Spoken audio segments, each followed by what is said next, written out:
तनाव को दूर करने के कुछ उपायों की अपन बात कर लेते हैं कि योग द्वारा हम उसको तनाव को उपाय हैं कि योग द्वारा हम कैसे तनाव को दूर कर सकते हैं।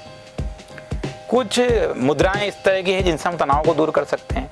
गीता में भगवान श्री कृष्ण ने कहा है कि यदि हम समभाव से हर बात को समभाव से देखें, यदि हम दुख को भी समभाव से लें, सुख को भी समभाव से लें, दुख में भी हम ज़्यादा दुखी नहीं हो, सुख में भी ज़्यादा हमको खुश होने की जरूरत नहीं है, दोनों में समानता का भाव। तो जब हम अपने परमपिता को मानेंगे, हम जब अपने ईश्वर को मानेंगे, तो हमारे अंदर के दुख हम उनके चरणों में समर्पित कर देंगे कि आप इससे हमको मुक्ति दिलाओ, तो आपको मुक्ति मिलेगी। एक और बात है समय की मर्यादा का पालन करना। मान लीजिए आप स्कूल के स्टूडेंट हैं, आप अपना उस टाइम को याद कीजिए, स्कूल टाइम को। तो आप सुबह आपका एक रूटीन था, आप जल्दी उठ जाते थे, तैयार होते थे, 7 बजे स्कूल चले जाते थे, स्कूल से 1 बजे आते थे, फिर घर आके आप थोड़ा हाथ मुंह धोते, फिर आप खाना खाते, फिर उसके बाद में फिर वापस से पढ़ाई में लग जाते, कोचिंग जाते, शाम को खेलने जाते। एक व्यवस्थित रूटीन आपका था, एक जैसा रूटीन, सोमवार से लेकर रविवार तक। रविवार अलग से रूटीन नहीं बनाना। व्यक्ति क्या करता है, सोमवार से लेकर शनिवार तक का एक जैसा रूटीन, जल्दी उठना है, ऑफिस आना है, सब कुछ करना है। और रविवार का दिन मिल गया तो बोले इस दिन ज़्यादा सोना है, रात में देर तक मूवी देखना है। तो वो एक दिन आपके पूरे सप्ताह को बर्बाद कर देगा। तनाव का एक बहुत बड़ा कारण है। एक कार्य आपको है, उसको आज अगर अपन कर लेंगे तो ठीक है, आज अपन ने उस कार्य को नहीं करा, कल पे डाल दिया, तो कल का भी कार्य और आज का भी कार्य, 2 दिन के कार्य इकट्ठे हो गए। अब कल को जरूरी आवश्यक कार्य आ गया तो कल के कार्य भी नहीं हुए, तो तीसरे दिन टाल दिया तो वो 3 दिन के कार्य हो गए। अब तीनों दिन तनाव क्या चल रहा कि पहले दिन से तनाव चल रहा कि मेरा आज का काम नहीं हुआ, दूसरे दिन तनाव चल रहा कल का काम नहीं हुआ, तीसरे दिन तनाव चल रहा कि इन तीनों दिनों का काम नहीं हुआ। और यदि व्यक्ति उसको टुकड़े टुकड़े में अपने कार्य को बांट लेगा तो निश्चित तौर पे मानिए कि उसको तनाव की जो सीमा है उसके अंदर उस पर नियंत्रण पा सकता है। तो समय की मर्यादा में यदि वो कार्य को करेगा तो उसका कार्य बहुत बेहतर होगा।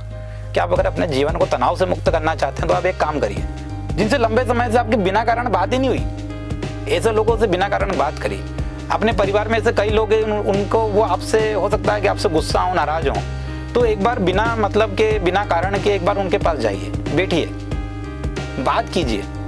तो उससे क्या होता है कि बात करने उसके भी मन के भाव एकदम बिल्कुल स्वच्छ जल जैसे निर्मल हो जाएंगे। भविष्य की चिंता जो होती है, यदि देखिए मैंने आपको पहले ही बताया कि यदि हम भूतकाल की चिंता करते हैं तो क्या होगा कि पहले हमने ऐसा किया था, फिर ऐसा किया था, और भविष्य की कई लोग बहुत ज़्यादा चिंता करने लग जाते हैं।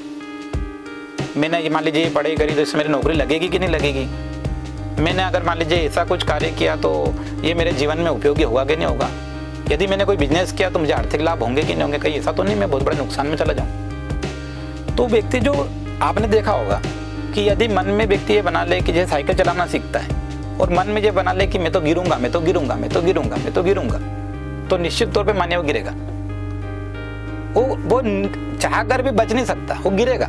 हम अपने बिस्तर से उठते हैं, बड़ा रिसर्च हो चुका है इस पे भी, तो हम अपने दिन की शुरुआत एक छोटा सा अगर आप परिवर्तन अपने लाइफ में लेके आएंगे तो वो परिवर्तन आपके अंदर, आपके जीवन में अमूलचूल परिवर्तन लेकर आएगा, सकारात्मक परिवर्तन लेकर आएगा। वो परिवर्तन आपको क्या लाना है, सुबह उठिए, छोटा सा काम है, अपना जो रूम है जिसमें हम सोए थे रात में उसको व्यवस्थित करिए, वहाँ से आपका दिन व्यवस्थित शुरू हो जाएगा।